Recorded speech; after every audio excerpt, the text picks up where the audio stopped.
नमस्ते फ्रेंड, आप सभी का एक बार फिर से स्वागत है।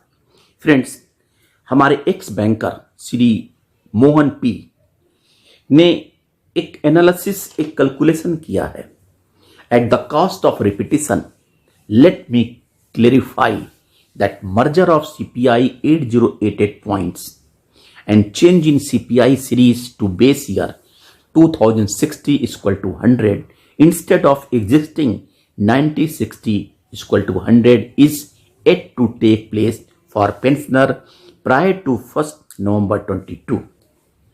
आपने देखा होगा कि कुछ दिनों पहले AIBA ने ये चार्ट रिलीज किया था, जिसमें उन्होंने डीए परसेंटेज के बारे में लिखा था और लिखा था कि ये 1 नवंबर 22 के बाद जो रिटायरीज हैं उनके ऊपर इंप्लीमेंट होगा और उनके पहलों के लिए ये इंप्लीमेंट नहीं होगा। और एक तरफ वो यूनिफॉर्म 8088 पॉइंट सीपीआई इंडेक्स के बारे में पेंशनर के लिए लागू करना चाहते हैं, जो पीएलआई यानी कि जो हमारे रेजिडुअल इश्यूज में 12th बाइपार्टाइट में शामिल है। 11वें पॉइंट में देखें जहां पर 12th रेजिडुअल इशू है, उसके 11th पॉइंट में लिखा हुआ है, I had already provided illustration on the impact on such merger to 5th to 11th bipartite pensioner earlier. Same is kept under residual issues now. Unions expect that some would be extended to all past pensioners to, as in the case of employees and pensioner under 12th bipartite. और फिर उन्होंने 10th point BPS और 7 joint note के अंदर क्या impact आएगा उसके बारे में इन्होंने एक कैलकुलेशन दिया है। 10th bipartite 7 joint note.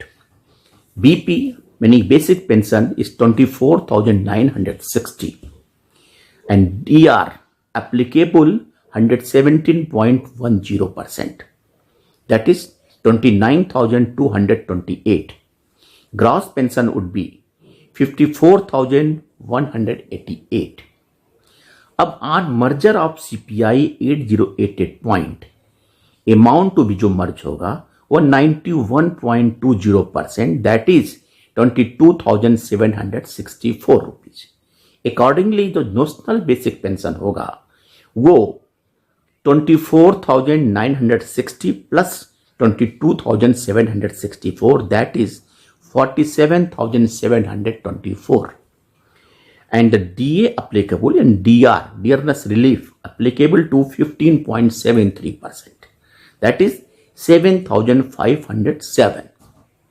Revised gross pension is equal to 55,231, यानी कि अकॉर्डिंगली जब 8088 पॉइंट मर्जर होगा तो उसके बाद जो पेंशन रिवाइज बन के आएगी gross, that will be 55,231 and earlier it was 54,188.